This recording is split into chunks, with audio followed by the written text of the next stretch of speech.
Today, I'm interviewing Steve Schwartz.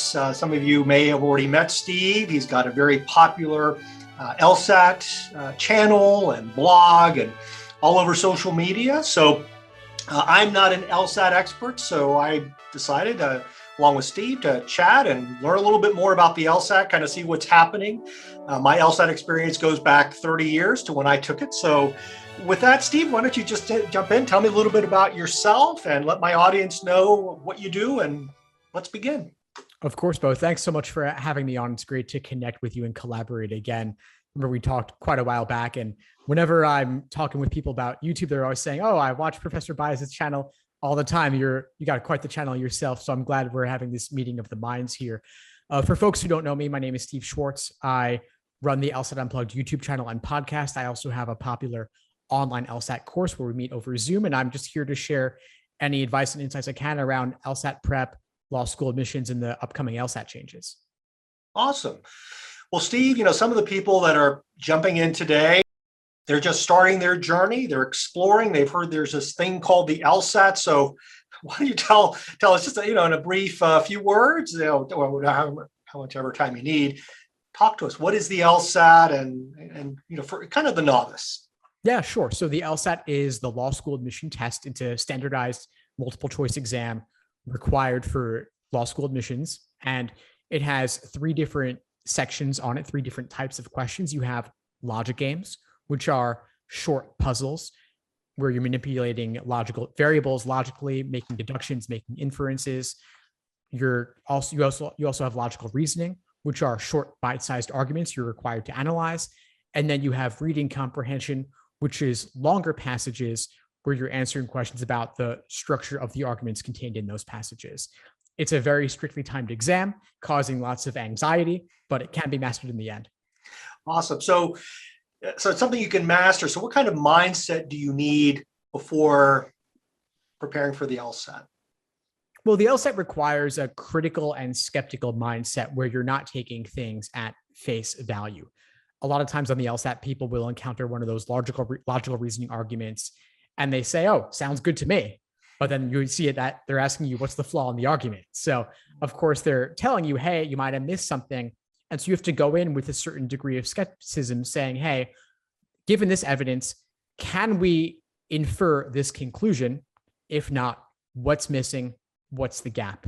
And that's really my job as an LSAT teacher, is to help students go in skeptical at the start, looking to spot the disconnects. All right. Now, one question I get all the time on my YouTube channel, because again, I get newbies and people are thinking about law school, and they say, when should I start? I mean, I'm getting kids now that are 15 years old. They're not even in high school. Should I start preparing now? So what's your recommendation as far as a timeline? 15 is definitely too early. Enjoy high school, enjoy college, take a gap year if it makes sense for you. And when you're looking to get into the LSAT, I would say typically it's going to be, if you're still in college, maybe your junior year, maybe your senior year, or maybe you've been working for a while, and that's fine. You don't have to go directly. I would allow a minimum of 3 months to study for the LSAT, ideally 5 to 6 months to achieve your fullest potential. So just study for it whenever you have the time. What about just picking up like an LSAT prep book in your freshman year, just to start thinking about it? Do you think there's much value there, or are you're saying just a year out's about the most you need to sort of get to the top of your game? A year out's probably the most you need. It took me an entire year, but a lot of that was wasted time studying inefficiently. I could have done it in half the time if I studied properly. But freshman year, listen, it's not going to hurt you to do a little bit here and there, but also enjoy college and keep your GPA up. GPA is important as well. LSAT's more important, but I wouldn't want anyone to start too early and get burnt out or burn through valuable practice material studying inefficiently. So I'd say do a little bit if you want, just to get your feet wet and get some early exposure, but I would kick it into high gear a lot closer to the test date. Once they start getting into LSAT prep mode, what are sort of the common mistakes you've seen people make? Biggest one is just taking exam after exam and measuring your results and hoping something will change. That's how I went about it at first. You have all these numbered LSAT exams. They start with number 1, going up to exam 89, and there's even more beyond that.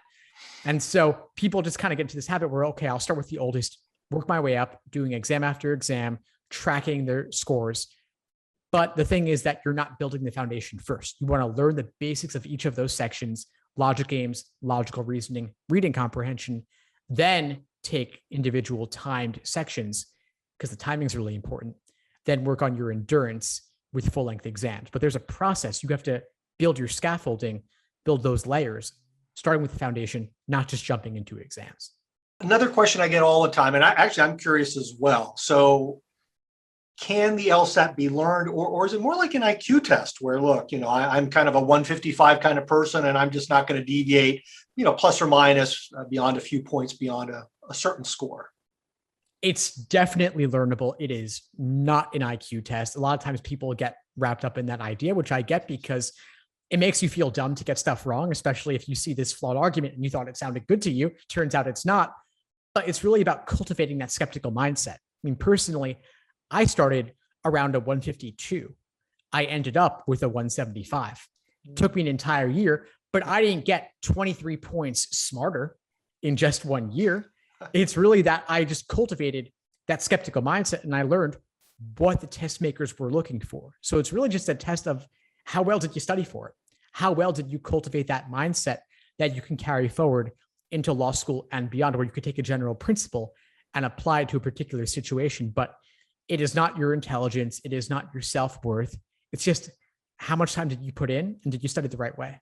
Now, I think we live in a new world post-COVID, and I don't know if this happened because of COVID or it was already happening beforehand, but my understanding is that the LSAT has moved online. Can you tell me a little bit about why it moved online and where we are in an online world? Yeah, sure. So the LSAT was a paper and pencil exam. They started administering it on a tablet before the pandemic hit. And then once the pandemic hit, they couldn't have people coming to test centers taking it on tablets in person. So they moved it online. They moved it online in May 2020, pretty quickly, only 2 months into the pandemic, at least in the US. So it was online for about a year and a half. Now, starting August 2021, they've moved it to a new online format. They had removed the unscored experimental section temporarily because they had to figure out how to make it online with a certain duration, but they also need to be able to test out future LSAT questions. And so they've added back in that unscored experimental section. And so that's how they kind of calibrate the difficulty level of the exam going forward. So it's online, at home, on your own computer. Now you're talking about online. My understanding is there are two different sort of online formats, the LSAT Online and the LSAT Flex. What's the difference and what are these two things? So the LSAT Flex was the initial online format with only 3 scored sections. That's it. But because they have to be able to test out future questions and calibrate the difficulty, they are adding in that unscored experimental section starting in August. And that exam format is simply called the LSAT to distinguish it from the temporary Flex format. Now, in the past, this was always a challenge with the LSAT. You had people in foreign countries that wanted to take the LSAT. Is the LSAT, the online version, available around the world? I mean, could I be in India or Pakistan and take the LSAT online? Yeah, you can. It's available everywhere. So there's no more going to in-person test centers, and people would travel from one country to another or one region to another because it wasn't offered in their location, only the major cities. But now that it's online, you could take it anywhere. And are they doing it at one time? Like everybody has to take it at, say, 8 a.m. Eastern time, or does it take into account local variations? Yeah, so luckily they do take into account local variations. They're not making you wake up at 3 a.m. if you're located outside the typical regions. So you can choose your own testing time. It's typically available 9 a.m. to 7 p.m. Eastern time, but they make it work for you if you're in other locations. And are they giving the same test, or they move to a model where you get the same difficulty of questions, but the questions are all different? Same difficulty, different questions. They mix it up. So it's not like if you take it at 8 a.m., you then can tell the person taking it at 4 p.m. what the questions were. They mix it up, and it's actually administered over the course of a week for each testing period. Oh, wow. So some people take it Saturday, some people take it Tuesday, and they could be totally different exam questions. But they have to do it within a block of time. They can't take, like I know with the CPA exam, you can take different portions over time. No, it's all got to be on one day for you. So if you're Right. taking it on Saturday, you're taking it over the span of a couple hours. So do you recommend that applicants take the online LSAT or wait for it to come back in a in-person format? I'd recommend online. We don't know if ever they're going when if ever they're going to offer it in person again. They've indicated they would like to be able to offer people the option to take it in person if for some reason online doesn't work for them.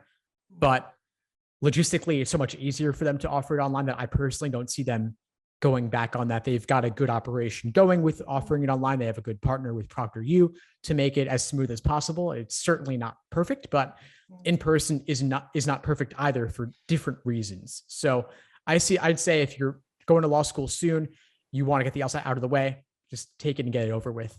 Now, you mentioned the experimental section. Now, as a test taker, will I know which version is experimental, which isn't? I mean, do they disclose that? They don't tell you during.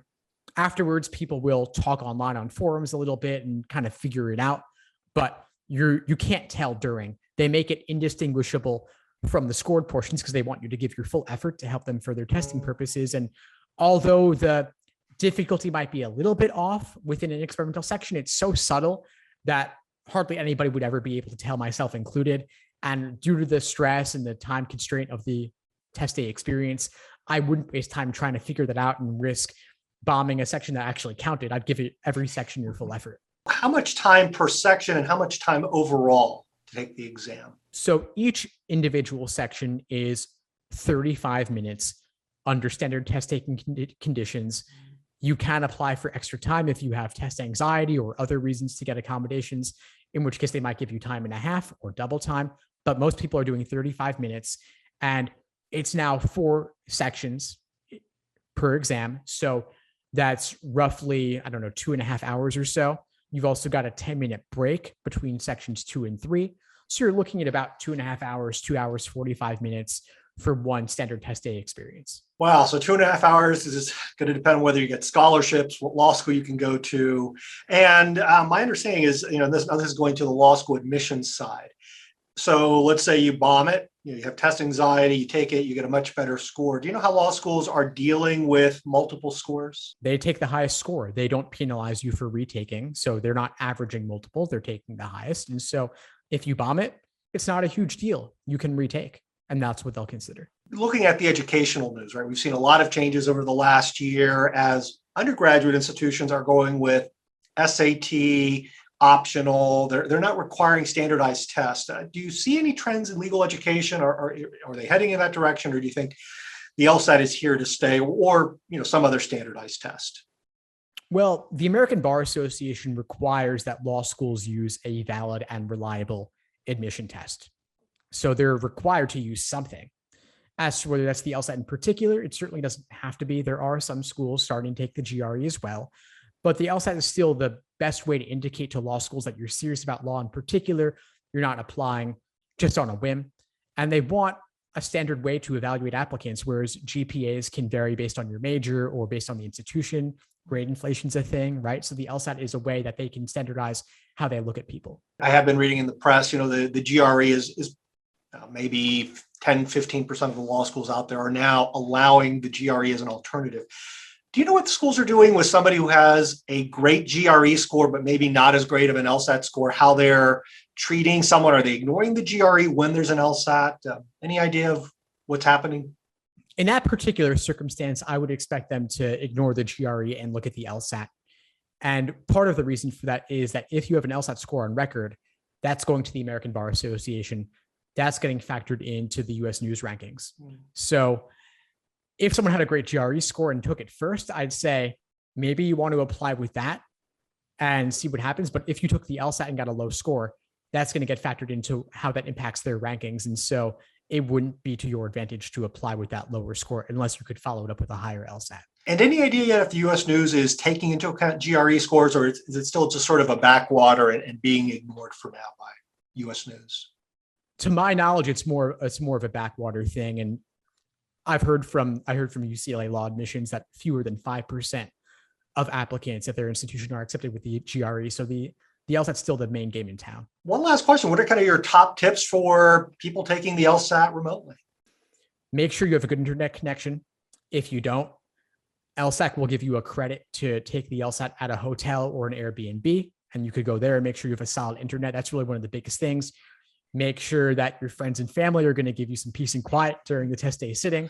And I would say get used to taking the LSAT online as well. LSAC has this system set up where you could take the exam, your practice tests, just like the real thing. So don't study out of books. Don't take your practice tests in books when the LSAT's online. Get used to the look and feel of the test day experience, the countdown timer, the highlighting and underlining tools, so that you're best set up for success on the actual day. Well, Steve, those were all the questions I had for you. I want to thank you for coming on and talking to my audience again. What I'm going to do is leave a link in the description below to Steve's course. I mean, how many years have you been doing this now? It's been a long time. I mean, yeah, I've been doing this since 2005. So it's been quite a journey over the years, from paper and pencil to tablet to LSAT Flex to the new format. But I love it. This is what I do, and I'm obsessed with it. So I'll keep releasing more videos, keep teaching more classes, and invite folks to check out the course. Well, thank you very much, Steve. Pleasure chatting with you as usual, and we'll talk again sometime. Take care.